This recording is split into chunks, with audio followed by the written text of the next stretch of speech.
রাতের অন্ধকারে সেকেরকোট ব্রিজের কাছে এক ব্যক্তির রক্তাক্ত মৃতদেহ উদ্ধার হওয়া এলাকা জুড়ে তীব্র চাঞ্চল্য ছড়িয়েছে। ঘটনাটি দুর্ঘটনা নাকি পরিকল্পিত হত্যা তা নিয়ে রহস্য দানা বেঁধেছে। দমকল কর্মীরা তাকে উদ্ধার করে বিশালগড় মহকুমা হাসপাতালে নিয়ে গিয়েছে। গতকাল স্থানীয়রা রাস্তার ধারে ওই ব্যক্তি রক্তাক্ত অবস্থায় পড়ে থাকতে দেখে দমকল বাহিনীকে খবর দিয়েছেন। খবর পেয়ে দমকল কর্মীরা দ্রুত ঘটনাস্থলে পৌঁছে দেহটি উদ্ধার করে বিশালগড় মহকুমা হাসপাতালে নিয়ে যায়।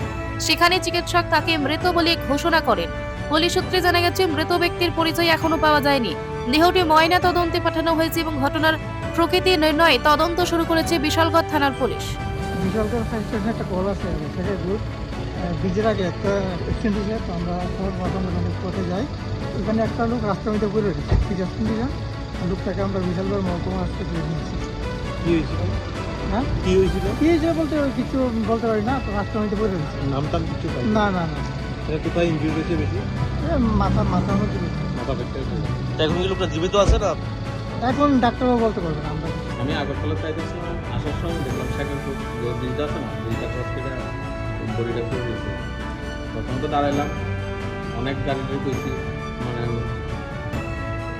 10 মিনিট লাগাতে কোনো গাড়ি দাঁড়া করানোর চেষ্টা করছি, কিন্তু কোনো গাড়ি মানে একটাও দাঁড়াইছে না। ঠিক আছে, আর ফোন করলাম, থানা ফোন করার পরে গাড়ি যাবো না। কি হয়েছিল ঘটনাটা? রাস্তার ডান দিকে দেখছি মানে পুরোটা বডি রাস্তাটা করে রয়েছে। নাকি অ্যাক্সিডেন্ট হয়েছে? লোকটা কি জীবিত আছে? না, স্পটের সাথে সাথে দেখছি মানে আসেন জীবিত।